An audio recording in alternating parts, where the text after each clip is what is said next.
Hey everybody, welcome to the Mana Leak. I'm John as always, and it's that time of year again.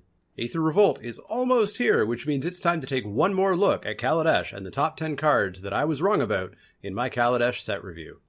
Now, as I always say in my disclaimers, my set reviews are my first impressions of cards, and I might be wrong at sometimes, rather than just assume that I'm infallible like some Magic pros out there. I'll take another look at my reviews after months of playing the format and see where I went wrong. So let's take a look. Now, quick caveat, these are not necessarily ordered by how wrong I was. Up first at number 10, we have Insidious Will. I gave this a D, and I felt that it was really just an expensive counterspell or an expensive redirect or having it be an expensive reverberate.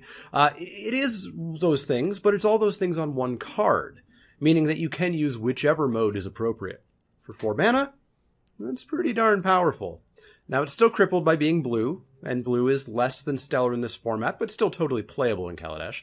I'd still pick one this in a number of packs. We've seen how bad they can be. But I do think that ultimately it should have been a bit closer to a B-. Up next at number 9 is Genji Century. This originally got a C- from me, as I felt that the 2 energy, meaning that it only provides 1 activation by itself, makes this card way too weak outside of a dedicated energy deck. Now, that's still true. I wouldn't play this in every blue deck, but it turns out that energy production isn't that hard to come by if you try, and if you really try, you can have more energy than you would ever need. Tappers are good. We know tappers are good, and if you have any energy production at all, then this is better than what many tappers have been that we've seen recently, but not quite as good as the tappers from way back. The ability to untap, if needed, is also quite nice, though not often used. This, like Insidious Will, should be more of a B- or so. Number 8 is Aether Hub. This isn't a huge difference from my original rating of C-, but I think it's a bit more pickable and more playable than I thought. Part of this is because of just how colorful base green decks can be.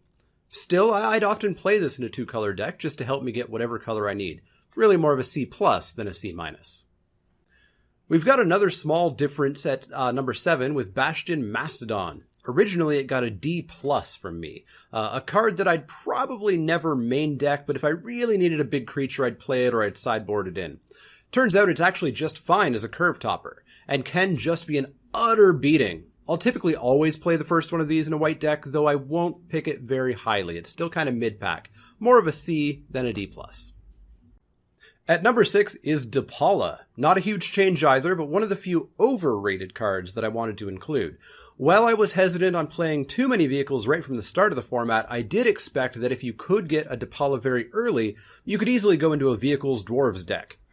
Turns out there's only a few playable vehicles, and everyone will take them before they get to you, because everybody can play them, not just you. I've played Paula a few times, and ultimately she was just a hard-ish to cast 3/3 that sometimes helped out a couple cards in my deck, often filtered through my deck for absolutely nothing. She's more of a B- than the A- that I originally gave her. Glassblower's Puzzle Knot is up next at number 5. I really disliked all the puzzle knots, and I feel I was right for the black and the red ones. I think they're bad. Outside of specific decks, the green one's not great. The blue one, though, is basically playable in any blue deck due to the scry. And if you are doing energy, it gets better. It's still a low pick. Don't pick this highly, but it is more playable than I gave it credit for. Originally, I gave it a D. It's more of a C, C-. Special mention for the white puzzle knot, which is also fine enough if you're caring about artifacts and them entering the battlefield. At number 4, we have Wandweaver Angel, which I originally gave a C+, but, it's a little bit better than I expected it to be. The mana cost really made me cautious, and I'm still cautious about expensive cards in Kaladesh, because I'm one of those people that thinks that the format is very aggressive and kept in check by low-cost red decks. And a 6-mana Angel is potentially going to kill you if it's just sitting in your hand. But a 4/4 flyer, if you get there, is a beating. Being able to get some more servos or other good ETB effects is really good and definitely worth 4 white. Any cheaper and it would probably be broken. It's more of a B. At number 3 is Minister of Inquiries. I gave this an F. It's still an F, if you don't have much energy production beyond the Minister itself. In a big energy deck, though, boy, this ends games, and I've done it multiple times. Just check my Spiky Saturday last week, or 2 weeks ago last week, sometime for that.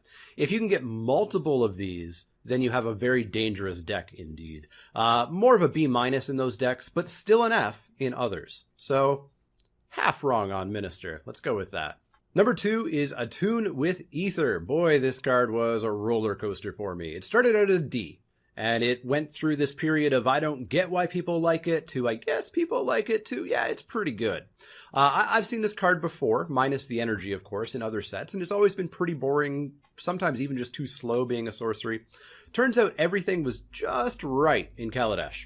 I resisted this being a high pick for a good while, but it just is, in no small part because green is, frankly, unbalanced in Kaladesh. I think green is brokenly too good in Kaladesh. If you go heavy green, you stand a good chance of just winning the draft just because of how powerful the cards are. This card just further rewards you being heavily in green because you can play 3 or 4 colors with less than 17 lands if you have an Attune or 2. This card's very real, but it's definitely format dependent. If green was weaker than it is, I think this card would be lower. I think it's more of a C+ or a B- in this format.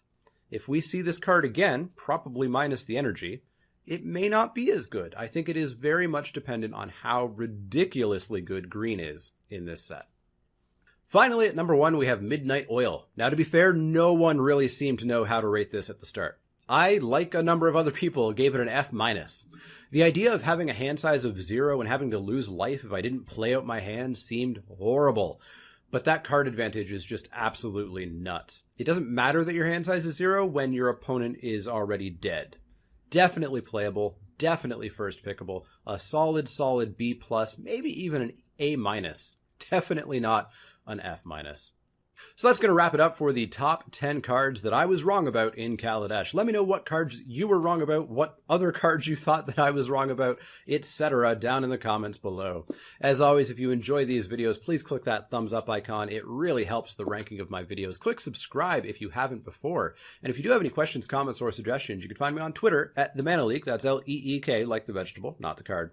You can also find me at facebook.com/TheManaLeak, twitch.tv/TheManaLeak, and patreon.com/TheManaLeak if you do want to help me out financially there and get all kinds of rewards like sponsoring a draft, or you can get a Mana Leak playmat, etc. So check that out. As always, if you have any questions, comments, or suggestions, let me know. Otherwise, see you all next time.